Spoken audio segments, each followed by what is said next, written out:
اعوذ باللہ من الشیطان الرجیم بسم اللہ الرحمن الرحیم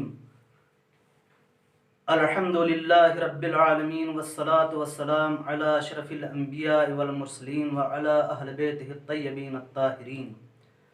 ولعنت اللہ علی اعدائہم اجمعین اما بعد فقد قال اللہ سبحانہ وتعالی بسم اللہ الرحمن الرحیم انما المؤمنون الذين آمنوا بالله ورسوله ثم لم يرتابوا وجاهدوا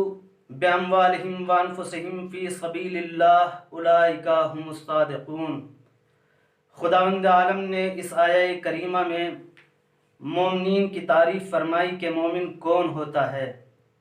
مومن وہ ہوتا ہے کہ جو اللہ پر ایمان رکھے اور اس کے رسول پر ایمان رکھے اور پھر شک نہ کرے اور راہ خدا میں اپنی جان کے ذریعے سے اپنی مال کے ذریعے سے جہاد اور کوشش کرے، وہی لوگ مومن بھی ہیں اور وہی لوگ صادق بھی ہے۔ اگر ہم لغت میں ایمان کی تعریف کو دیکھیں تو کسی چیز کو قبول کر لینا، کسی چیز پر عقیدہ رکھ لینے کا نام ایمان ہے، لیکن اصطلاح اسلام اور اصطلاح تشیع میں جو ایمان کی تعریف کی گئی وہ یہ ہے کہ خضوع اور خشوع کے ساتھ اللہ پر ایمان رکھنا، اس کے رسول پر ایمان رکھنا اور ائمہ اطہار پر ایمان رکھنے کا نام ایمان ہے، اور تمام ضروریات دینیہ کو قبول کرنے کا نام ایمان ہے۔ اور یہی وہ طاقت ہے کہ جو انسان کو ہر گام پر طاقت دیتی ہے اور انسان راہ قرب الہی میں اسی ایمان کے ذریعے سے تلاش و کوشش کرتا چلا جاتا ہے۔ ایمان کا فائدہ کیا ہے؟ قرآن نے ایمان کا سب سے پہلے جو فائدہ بیان کیا وہ یہ کہ ایمان جس کے یہاں پایا جاتا ہے، یعنی جو صاحب ایمان ہوتے ہیں، ان کے یہاں کسی قسم کا خوف اور حزن نہیں پایا جاتا۔ ارشاد ہوتا ہے من آمنا و اصلح، جو ایمان لایا اور جس نے اپنے امور کی اصلاح کی، فلا خوف علیہم ولا هم یحزنون، ان پر کسی طرح کا کوئی خوف نہیں ہوتا اور نہ ہی وہ غمگین ہوتے ہیں۔ تو ایمان کا سب سے پہلا فائدہ یہ ہے کہ صاحبان ایمان کبھی خوف زدہ نہیں ہوتے، کبھی رنجیدہ خاطر نہیں ہوتے، اس لیے کہ ایمان کا ریشہ اصلی امن ہے، اور وہ طاقت کہ جو اللہ پر ایمان کے ذریعے سے انسان کو حاصل ہوتی ہے، انسان ہر گام پر ہر قدم پر اس طاقت کو محسوس کرتا ہے۔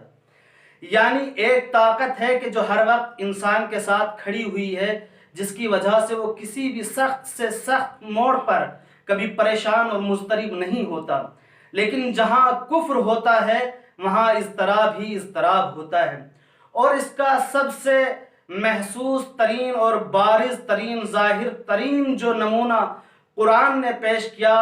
وہ داستان حضرت موسیٰ اور فرعون میں واقعہ موجود ہے، اور اس میں ذکر ہوا ہے کہ جب کاہنوں نے فرعون کے جس کے پاس طاقت بھی ہے، دولت بھی ہے، حکومت بھی ہے، ثروت بھی ہے، ان سب کے باوجود جب کاہنوں نے ایک بچے کے آنے کی خبر دی کہ ایک بچہ عنقریب پیدا ہوگا جو تیری حکومت کا تختہ پلٹ دے گا، لہٰذا ابھی تک وہی انسان جو اپنے آپ کو رب اعلیٰ کہلاتا تھا، جو غرور اور طاقت کے نشے میں چور تھا، لیکن ایک خبر کی وجہ سے گھبرانے لگا اور مضطرب ہو گیا، اور اس نے ہزاروں بچوں کو تہہ تیغ کر دیا۔ یعنی اس بچے سے خوف زدہ ہو گیا اور گھبرا گیا کہ جو ابھی اس دنیا میں آیا بھی نہیں، اور اس گھبراہٹ کی وجہ کیا تھی؟ کیونکہ وہاں کفر تھا، ایمان نہیں تھا۔ اور ہم اس کے برعکس اسی داستان موسیٰ اور فرعون میں دیکھتے ہیں کہ جب جناب موسیٰ بزرگ ہو جاتے ہیں اور ان کو یہ حکم ہوتا ہے کہ وہ جائیں فرعون کے دربار میں پیغام ہدایت لے کر، اور جناب موسیٰ حاضر ہوتے ہیں، تو فرعون نے جو اہتمام کیا تھا جناب موسیٰ کو مغلوب کرنے کے لیے وہ یہ تھا کہ جادوگروں کو اکٹھا کیا گیا، اور وہ جادوگر جو ابھی تک فرعون سے گھبرایا کرتے تھے، اس کے ایک اشارے سے گھبرایا کرتے تھے، وہی جادوگر جب ان پر یہ عیاں اور ظاہر ہو گیا کہ جناب موسیٰ حق پر ہیں تو وہ سب کے سب سجدے میں گر پڑے۔ قرآن نے اس واقعے کو نقل فرمایا ہے وَأُلْقِيَ السَّحَرَةُ سَاجِدِينَ، تمام کے تمام جادوگر سجدہ کرنے لگے۔ اب وہ فرعون جو ابھی تک جس نے یہ برداشت ہی نہیں کیا تھا کہ کوئی اس کے سامنے سرکشی کرے، لہٰذا وہ پریشان ہوا اور اس نے فوراً حکم صادر کیا کہ تم نے میری بغیر اجازت کے کیسے سجدہ کر لیا۔ ظاہر سی بات ہے یہاں پر ابھی تک وہ جادوگر کہ جو فرعون سے گھبرایا کرتے تھے، اس مرحلے پر کہ وہ سامنے ابھی فرعون کو دیکھ رہے ہیں، لیکن ان کے پائے ایمان میں ذرہ برابر بھی لغزش نہیں آئی، اور انہوں نے ایک جملہ کہا، اور وہ جملہ بھی قرآن میں موجود ہے، قالوا آمنا برب العالمین، رب موسیٰ و ہارون، ہم عالمین کے رب پر ایمان لے آئے، موسیٰ اور ہارون کے رب پر ایمان لے آئے، لہٰذا اب ہم ڈر نہیں سکتے، اب ہم خوف زدہ نہیں ہو سکتے۔ یہ ایمان کی وہ طاقت تھی کہ جنہوں نے جادوگروں کو فرعون کے سامنے کھڑا ہونے پر مجبور کر دیا۔ ایمان کی طاقت نے جادوگروں کو یہ حوصلہ دیا کہ وہ ایک طاغوت کے سامنے کھڑے ہو سکے۔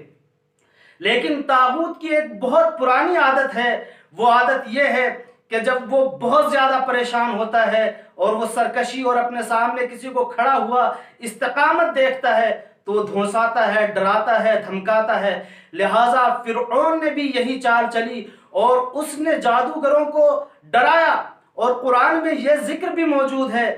اور اس نے یہ کہا کہ تم نے میری بغیر اجازت کے ایمان لے آئے، بغیر اجازت کے تم نے سجدہ کر لیا، تو میں کیا کروں گا؟ لَأُقَطِّعَنَّ أَيْدِيَكُمْ وَأَرْجُلَكُمْ مِنْ خِلَافٍ، میں تمہارے ہاتھ پاؤں کاٹ دوں گا اور پھر تم کو میں سولی چڑھا دوں گا۔ اور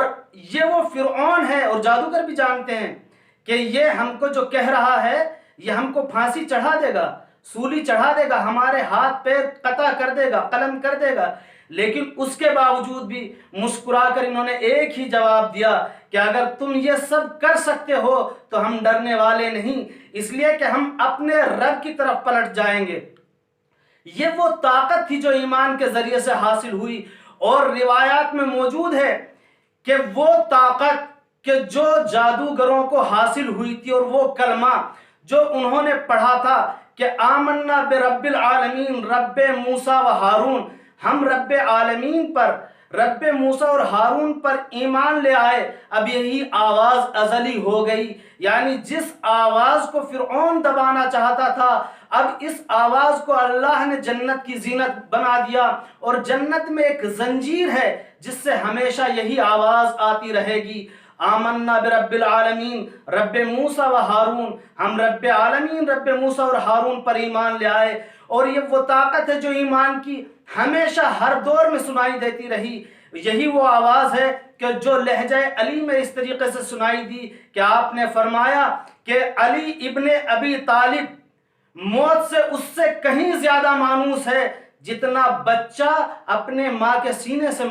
مانوس ہوا کرتا ہے، اس سے کہیں زیادہ مانوس علی ابن ابی طالب موت سے ہے۔ اور یہی وہ آواز ہے کہ جو کربلا کے میدان میں اور کربلا کے مقتل میں ایک 13 سال کے بچے کے ذریعے سے سنائی دی، جس نے یہ فرمایا الموت احلی عندی من العسل، موت میرے نزدیک شہد سے زیادہ شیرین تر ہے۔ یعنی جہاں ایمان ہوتا ہے وہاں خوف نہیں ہوتا، چاہے پھر مقتل ہو۔ اور یہی آواز آج بھی سنائی دیتی ہے جہاں لوگ دنیا کی طاقتوں سے، طاغوت طاقتوں سے گھبرا جاتے ہیں، وہیں جب صاحب ایمان دیکھتا ہے تو وہ قسم کھا کر کہتا ہے کہ خدا کی قسم، جس طاقت کو تم عالمی طاقت سمجھتے ہو، جس طاقت کو تم سپر پاور کا نام دیتے ہو، خدا کی قسم وہ مکڑی کے گھر سے بھی زیادہ، مکڑی کے جالے سے بھی زیادہ کمزور ہے۔ والسلام علیکم ورحمۃ اللہ وبرکاتہ۔